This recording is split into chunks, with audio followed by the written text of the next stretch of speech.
নমস্কাৰ বন্ধু বান্ধৱীসকল, প্ৰীতি হোম কিচেনৰ ফালৰ পৰা মই প্ৰীতি আজি আপোনালোকৰ বাবে লৈ আহিছোঁ এটা বহুতেই ধুনীয়া ৰেচিপিটো হৈছে চিৰা পোলাও, যিটো আমি বিহুৰ কাৰণে ঘৰত আনি থৈছিলোঁ। সেই চিৰাখিনি দি কেনেকৈ পোলাও বনাই খাব পাৰে, যিটো ৰেচিপি পোহা বুলিও কয়। আৰু মই কেনেকৈ বনালোঁ এই ৰেচিপিটো, তাৰ কাৰণে ভিডিঅ'টো শেষলৈকে চাওকচোন। পোহা বনাবৰ কাৰণে মই আধা কেজি পোহা লৈ লৈছোঁ, যিটো চিৰা বুলিও কয়। এইটো একদম পাতল চিৰাটো হয়।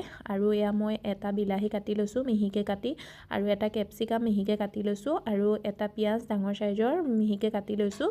আৰু এয়া কেইটামান মই পিঁয়াজৰ নলাও লৈ লৈছোঁ, পাতকেইটা সেইকেইটাও মই মিহিকৈ কাটি লৈছোঁ। দুটামান কেঁচা জলকীয়া লৈ লৈছোঁ, আৰু অকণমান গাজৰ এনেকৈ কাদ্দুকছ কৰি লৈছোঁ। তাৰপিছত মই এতিয়া এটা কেৰাহীত 1 চামুচ তেল গৰম কৰি লৈছোঁ। তেলখিনিত মই এইকেইটা বাদাম ফ্ৰাই কৰি লৈছোঁ। বাদামকেইটা কেঁচা হয়, যদি কেঁচা বাদাম নহয় আপোনাৰ ফ্ৰাই বাদামটো হয় তেতিয়াহ'লে এইটো ফ্ৰাই কৰিব নালাগে।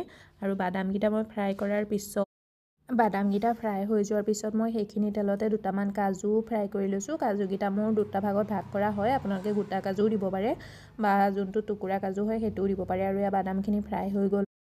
চেম প্ৰচেছতে মই কাজুকেইটাও ফ্ৰাই কৰি ল'ম।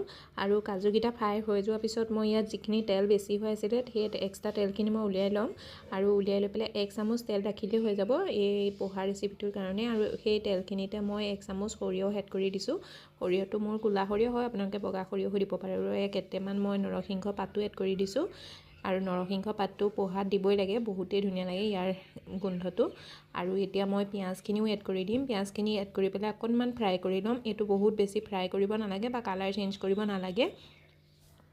আৰু ইয়াত মই পিঁয়াজখিনি 30-40 ছেকেণ্ডমানৰ কাৰণে ফ্ৰাই কৰি ল'লোঁ। পিঁয়াজখিনি ফ্ৰাই হৈ যোৱাৰ পিছত মই ইয়াত কেপচিকামখিনিও ফ্ৰাই কৰি ল'ম। এইখিনিও মই সেই ছেইম টাইমৰ কাৰণেই ফ্ৰাই কৰিম, 30-40 ছেকেণ্ডমানৰ কাৰণে। তাৰপিছত মই ইয়াত এড কৰি দিম বিলাহীখিনি, যোনটো বিলাহী মই কাটি থৈছিলোঁ মিহিকৈ, সেইখিনিও এড কৰি দিম। সেইখিনি এড কৰি পেলাই মই অকণমান ফ্ৰাই কৰি ল'ম। বিলাহীখিনি দিয়াৰ লগতে মই ইয়াত পিঁয়াজৰ পাতখিনিও দি দিম, আৰু কাদ্দুকছ কৰি থোৱা মই গাজৰখিনিও দিম, আৰু জলকীয়াখিনিও দি দিম। জলকীয়াখিনি জলকীয়া দুটা কাটি থৈছিলোঁ মই মিহিকৈ, সেইকেইটাও মই এড কৰি দিম। দি লৈ পেলাই এইখিনি মই অকণমান সময়ৰ কাৰণে 1 মিনিটমানৰ কাৰণে এইটো ফ্ৰাই কৰি ল'ম।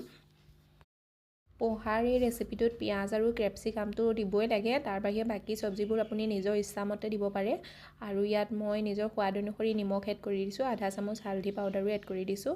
দি লৈ পেলাই এইখিনি মই মিলাই ল'ম অকণমান সময়ৰ কাৰণে। এইখিনি একদম পূৰা গলি যোৱাকৈ ভাজিব নালাগে। আৰু এইখিনি অলপ কেঁচা কেঁচা হৈ থাকোঁতে ইয়াত মই যোনখিনি চিৰা আমি ধুই পেলাই থৈছিলোঁ, ধুই পেলাই এনেকৈ মই চিৰাখিনি ক'বলৈ পাহৰিলোঁ, মই ধুই পেলাই চিৰাখিনি এনেকৈ পাচি এটাত এনেকৈ খৰাহী এটাত থৈ দিছিলোঁ, আৰু তাত যাতে পানীখিনি গোটেইখিনি শুকাই যায়। এতিয়া মই চিৰাখিনি এড কৰি পেলাই গোটেই মছলাখিনিৰ লগত ভালদৰে মিলাই ল'ম। গোটেই পোহাখিনি ভালদৰে মিহলি হৈ যোৱাৰ পিছত মই ইয়াত যোনখিনি বাদাম ফ্ৰাই কৰি থৈছিলোঁ, বাদাম আৰু কাজু, সেইখিনিও মই এড কৰি দিম। বাদাম আৰু কাজুখিনি এড কৰাৰ লগতে ইয়াত মই এড কৰি দিছোঁ 2 চামুচ টমাটৰ কেটচাপ। এই কেটচাপটো ইয়াত দিলে খাবলৈ বিৰাটেই টেষ্টি লাগে।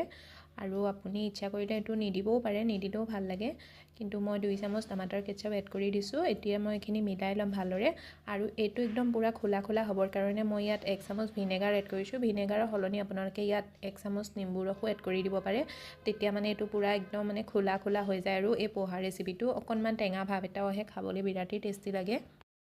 আপোনালোকক মোৰ আজিৰ এই ৰেচিপিটো কেনেকুৱা লাগিছে, যদি ভাল লাগিছে ভিডিঅ'টো লাইক কৰি দিব, শ্বেয়াৰ কৰি দিব, আৰু চেনেলটো ছাবস্ক্ৰাইব কৰিবলৈ নাপাহৰিব। লগতে বেল আইকনটো প্ৰেছ কৰি দিব এনেকুৱা ভিডিঅ'বোৰ আগলৈও পাই থাকিবলৈ।